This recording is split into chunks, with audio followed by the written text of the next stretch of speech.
Some days, your mind feels like a battlefield, not with sounds of explosions or sirens, but with quieter, sharper whispers. What if I'm not enough? What if I fail? What comes next? These aren't just thoughts. They're invisible, enemies, subtle, persistent, and exhausting. Worry doesn't show up with warning signs. It slips in through the cracks of your quiet moments. And before you even notice, it becomes your default setting. We think worrying prepares us, that if we rehearse every worst-case scenario, we'll somehow soften the blow. But here's the deeper truth: worry doesn't protect you. It drains you. It doesn't give you control. It takes away your clarity. In the teachings of Zen Buddhism, worry is seen as a form of mental clinging, grasping at a future we can't predict, resisting a present we haven't fully accepted. We become so busy forecasting what might go wrong that we forget to live in what's going right. So much of our suffering doesn't come from life itself, but from the stories we tell about life. Let me ask you something. How much energy have you spent this week worrying about something that never actually happened? And if peace isn't found by controlling the future, what if it's hidden in how you meet this very moment? You don't need to outrun your fears. You don't need to fix everything before you feel safe. You just need to learn how to come back to yours again and again. In this video, I'll walk with you through 9 timeless Buddhist lessons that are both ancient in wisdom and deeply modern in healing. Lessons that don't require you to escape your life, but help you see it differently. If your heart is tired from overthinking, if your soul is craving a softer, more grounded way to be, then maybe this is the beginning you didn't even know you needed. Let's begin right here, right now. Now that we've returned to this moment, let's talk about one of the most silent forms of anxiety: the need to be liked by everyone. It doesn't scream, it whispers. It hides behind polite smiles, overthinking your words, saying yes when your body screams no. It shows up when you stay quiet just to avoid conflict, when you shrink your truth so others won't feel uncomfortable. And at first, it feels kind, harmless even. After all, you just want to be a good person. But slowly, something sacred begins to slip away you. Trying to please everyone is not kindness, it's self-abandonment. Buddhism speaks clearly about this. The Buddha once said, "If you live by praise, you will die by blame." It's a reminder that when your peace depends on approval, you no longer live for truth, you live for applause. And applause, as we all know, is never guaranteed. You could spend years bending backwards to meet everyone's expectations. And still, someone will be disappointed. Still, someone will misjudge you. Still, someone will walk away. The problem isn't them. The problem is this quiet belief that unless everyone approves of you, you're not enough. But you are not here to perform. You are here to live truthfully. So pause and ask yourself, is this choice aligned with my truth, or is it just an attempt to be liked? When you begin living from the inside out, when your actions reflect your inner values rather than outer pressure, something powerful shifts. You stop performing and start living. You stop apologizing for your boundaries and start protecting your peace. And yes, it might feel lonely at first. Some people might fall away, but the ones who remain, they will love you not for the version you curated, but for the real breathing soul that you are. Living honestly is not about being rude or rebellious. It's about being rooted. Rooted in truth. Rooted in peace. Rooted in the quiet knowing, I am not here to please. I am here to be whole. And here's a gentle reminder. Not everyone will understand your boundaries. Not everyone will applaud your truth. But that's okay. Because you understanding it is enough. So let go of the performance. Let go of the mask. Let go of the endless effort to manage how others see you. Your energy is too precious for that. And as you learn to release this need, you create space. Space for calm, space for truth, and most importantly, space for the real you to breathe again. Now, if you're ready to reconnect with your inner compass, let's explore the next path where we learn how to accept what we cannot control. So much of our worry comes from one hidden desire. We want life to go exactly the way we planned. We want people to behave how we expect. We want the outcome to follow the timeline we set. We want the world to move according to the map in our mind. But life doesn't work that way. Things fall apart, plans shift, people disappoint, and when life resists our script, anxiety takes center stage. We start tightening our gripe on people, on outcomes, on time, itself, believing that if we just hold on tight enough, we can keep everything from breaking. But the truth is, the tighter you hold, the more you suffer. Buddhism teaches something radically freeing. Peace doesn't come from control, it comes from acceptance. Imagine standing in a river. If you try to push against the current, you'll exhaust yourself. But if you soften, if you surrender to the flow, you begin to float. Acceptance is not defeat. It's not giving up. It's simply recognizing I don't have to fight everything. Ask yourself, how many times have you made yourself sick with worry over something that was never yours to control? The weather on your wedding day, the way someone responded to your message, a job you didn't get, the traffic you were stuck in. We suffer not because of these things, but because we resist them. A Zen saying goes, let go or be dragged. When you let go, you create space for clarity. When you resist, you create tension and suffering. This doesn't mean you become passive or indifferent. It means you act from peace, not panic. You respond, not react. Let's be honest, life is uncertain. Always has been. You can't predict the next phone call, the next challenge, or the next miracle. But you can decide how you'll meet it. So the next time something slips out of your hands, try whispering to yourself, this moment is unfolding exactly as it needs to. I don't have to fix it. I can meet it with peace. That shift from control to clarity is where your healing begins. And maybe that's the most radical kind of peace in the world, constantly asking you to take control, to gently whisper to yourself, I choose to meet life, not manage it. Let that settle in your heart for a moment. And when you're ready, let's keep walking slowly together. Sometimes, even after we accept what we can't control, the mind still finds a way to wander. And when it wanders, it often walks straight into the arms of worry. Worry is a thief, but not the kind that breaks in loudly. It's subtle, quiet. It sneaks in through your thoughts and steals your peace before you even notice.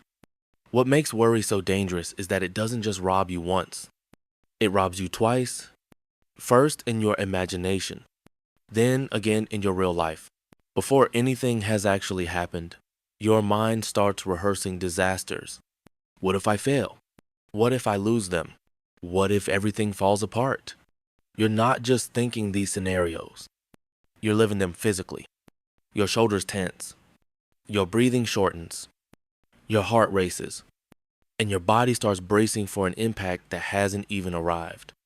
Buddhism teaches us something powerful. Most of our suffering doesn't come from what is real. It comes from the stories we create in our minds. We replay worst-case scenes on loop. We prepare for heartbreak that might never come. We hold arguments that never happened.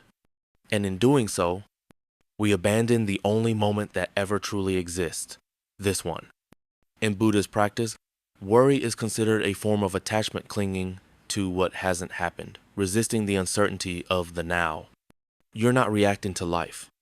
You're reacting to your thoughts about life. It's like watching a horror movie except the director, screenwriter, and actor are all you. But here's the turning point. The moment you become aware that you're worrying, you begin to take your power back. Try asking yourself gently, is this happening right now, or is this just a story I'm telling myself? That one question creates space between you and the fear. And in that space, you can breathe. You can soften. You can choose peace over panic. Because mindfulness isn't about never feeling worry. It's about not letting worry own you. Let this be your quiet reminder. Every time your mind wanders into fear, you have a choice. To keep following the story, or to come back home to this breath, this moment, this calm awareness. And perhaps that returning is the beginning of freedom. If worry is a storm, then gratitude is the quiet shelter you forgot you had. Most people don't realize this, but worry grows strongest in minds that forget what's already working. It feeds on what's missing, what's broken, what might fall apart, and slowly, you start believing the lie that you have nothing solid to stand on. But Buddhism teaches a different path on that doesn't deny your fear but gently brings you home.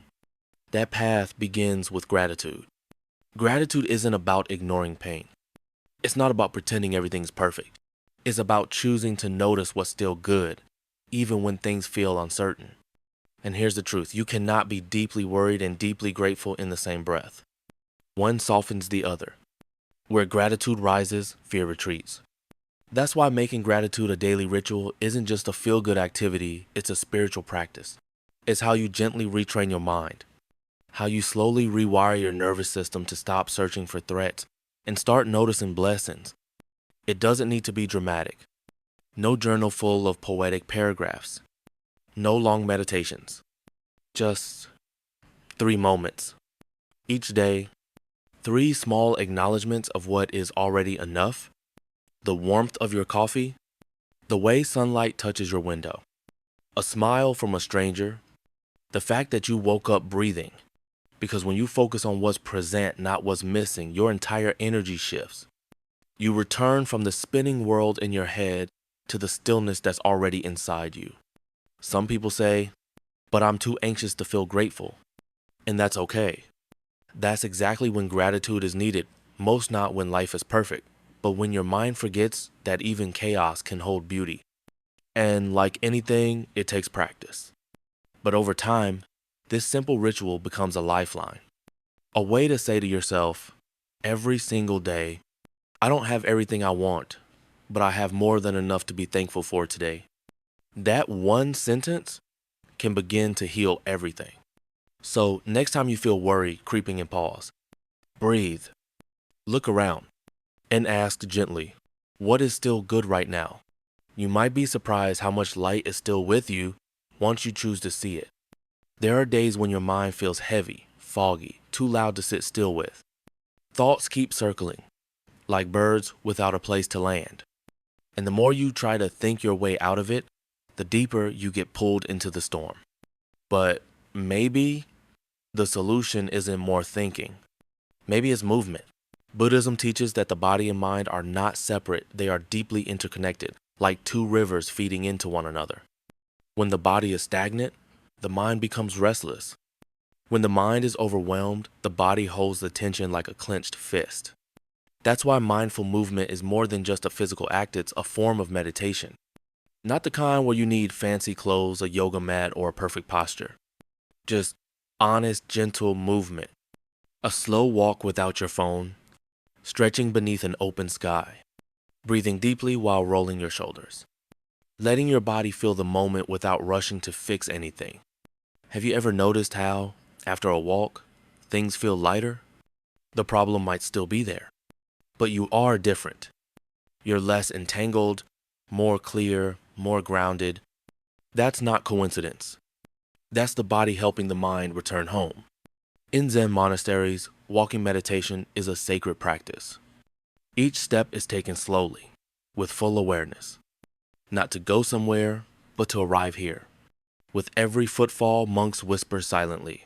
Arriving, breathing, letting go. You can do the same. When your thoughts are loud, move your body gently. When your emotions feel trapped, give them a way to flow through breath, through stretch, through steps. It doesn't need to be intense. It just needs to be present. This isn't about fitness. It's about freedom. It's about letting your body speak what your mind has been too tired to say. Sometimes the most spiritual thing you can do is to stand up, step outside, and take one conscious breath under the open sky. Let the wind brush your skin. Let your feet meet the earth. Let the rhythm of your breath replace the rhythm of your thoughts. In movement, you don't escape your mind, you reconnect with it through a softer, kinder doorway. So if the weight in your chest feels too dense to name, start where you are. Start with one step. Because some knots in the heart aren't meant to be untangled through thinking, They are meant to be danced loose, walked out, stretched open. One of the quietest burdens we carry is time and not just the ticking of the clock, but the weight of everything we think we should have done yesterday and everything we're afraid might happen tomorrow. We stretch ourselves across time like a thread pulled too tight. And in that tension, worry is born. In Buddhism, this is known as the mind's habit of time traveling, reliving the past, pre-living the future, while forgetting the only place life actually happens. Now, you may be sitting still, but your thoughts are sprinting, replaying conversations, regretting choices, predicting outcomes, trying to solve a lifetime's worth of problems before dinner. No wonder you're exhausted. But here's the truth. You don't have to figure everything out today. You don't need to carry the entire story. You just need to tend to this one page this day. Zen teachings remind us, each morning we are born again. What we do today is what matters most. So what if today was enough? What if you didn't need to heal your whole past or plan your entire future? What if all you needed to do was return to this breath, this task, this moment? That is mindfulness, not escaping life, but finally arriving in it. Try this. The next time your thoughts start rushing ahead, pause. Place your hand on your heart. Take a deep, full breath and ask, what small act of peace can I offer myself today? It doesn't have to be dramatic. A quiet walk, a gentle no, drinking water slowly, closing your eyes for 1 minute in silence, writing one sentence of honesty in your journal. You don't need to change your life overnight. You just need to honor one small momentfully. Because life doesn't ask you to master the mountain. It only asks you to take the next mindful step. And when you walk one peaceful step at a time, you begin to notice something remarkable. The future starts to feel less frightening because you're no longer living inside it. Sometimes living one full day is already a miracle. But if your mind still feels restless, if the worry hasn't quite let go of you yet, then what comes next may be exactly what your heart has been needing. Stay with me. Maybe one reason peace feels so far away is because we keep postponing it until we've done enough, achieved enough, become enough. We tell ourselves that happiness must be earned, that rest is a reward reserved for when we've finally gotten everything right. But that day never comes, because the finish line of perfection keeps moving, no matter how fast we run. And the more we chase it, the further we drift from the present moment, the only place where peace actually lives. Buddhism doesn't ask you to be perfect. It invites you to be present, to return again and again to yourself, just as you are. Think of the lotus flower, one of the most sacred symbols in Buddhist teachings. It doesn't bloom from clear water. It rises from the mud slowly, imperfectly, yet with quiet grace. So must we. You don't need to shine all the time.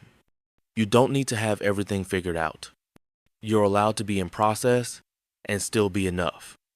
You're allowed to rest even if your healing isn't finished. But so often, we treat self-worth like a destination. When I'm confident, when I'm more disciplined, when I've let go of all my flaws, then I'll be okay. But that belief keeps you stuck in a cycle of rejection, always measuring, never arriving. So let's try a gentler approach.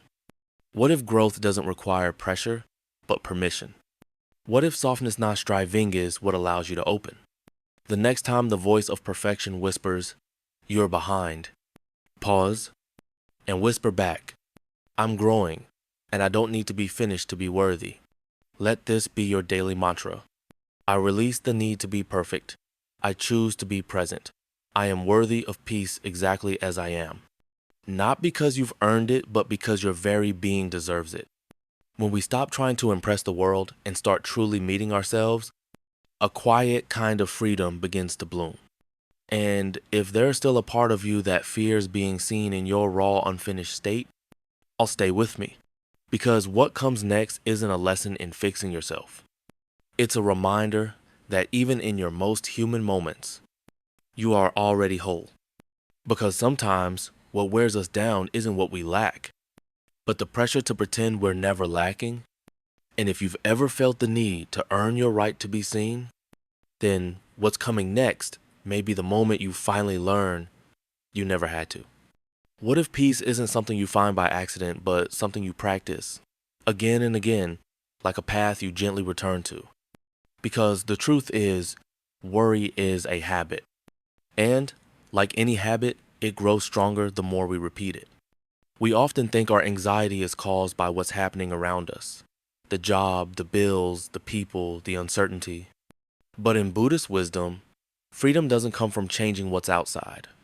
It comes from transforming how we relate to what's inside. You can't always choose your circumstances, but you can choose the inner posture you meet them with: your breath, your presence, your kindness. And the more you choose peace, even in small, quiet moments, the more familiar it becomes. Not because life becomes easier, but because you become steadier. Think of your nervous system like a garden. Every time you pause to breathe, you're watering calm. Every time you practice gratitude, you're planting resilience. Every time you let go of the need to control, you're pulling out the weeds of fear. And like any garden, it takes time. It won't bloom in a day, but if you keep tending to it gently, with patience, something beautiful begins to take root. Peace isn't a reward for being perfect. It's a result of remembering. Remembering to come back to this breath, this step, this moment.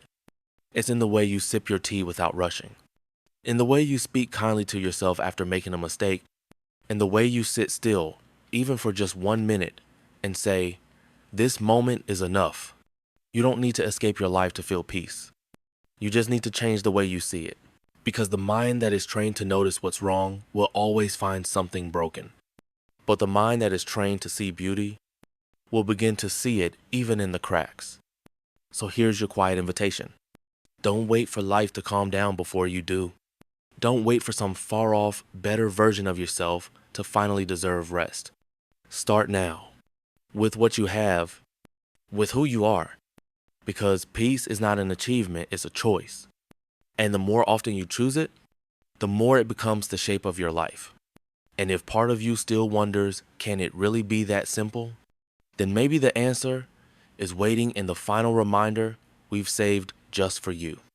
Sometimes the most exhausting part of your day isn't what you did, but how much you tried to explain yourself. You wanted someone to see your heart, to know your intentions were good, to believe you meant no harm. But they didn't, and you're left carrying the weight of their misunderstanding. So you replay conversations, rewrite your words in your head, wonder if silence made you look careless. And the need to be understood turns into a silent prison where you try to prove your truth, but never quite feel seen. Buddhism offers you a gentle truth. You cannot control how others see you. You can only stay true to your own heart, because people don't see you as you are. They see you through the lens of their past, their fears, their wounds, their assumptions. You can act from love and still be met with anger. You can speak with clarity and still be misunderstood.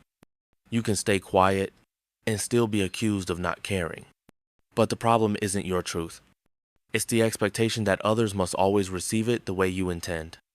When you let go of that need, something softens inside you. You no longer carry the burden of everyone's perception. You return your energy to where it belongs, your own clarity, your own peace. And that's not selfish, it's spiritual. It's a form of self-respect. Try this practice. Sit quietly, place your hand on your heart, and say, "I release the need to be understood. I return to the truth within me." Let those words wrap around the places in you that feel tired of explaining. Because your job is not to be understood by everyone. Your job is to live in alignment with what you know is honest and kind. Even the Buddha, in all his compassion, was misunderstood. If someone as awakened as him wasn't spared, you won't be either. And that's okay. You are not here to perform your truth. You are here to live it. So next time someone misreads your silence, your boundaries, or your change, breathe, return inward, and trust. If my heart is clear, that is enough. And if there's still a part of you aching for someone to really see you, know that you're not alone. There's one more truth ahead, waiting patiently. A final offering to help you come home completely. So much of our anxiety comes not from what's happening, but from the restless search for something outside to calm what's inside. We seek safety in someone's approval, in tomorrow's certainty, in answers we don't yet have. But the more we chase, the more distant peace seems to become. Buddhism teaches a quiet, radical truth. The safest place you can return to is yourself. Not the version of you that's always strong or always calm, but the one who's simply willing to stay.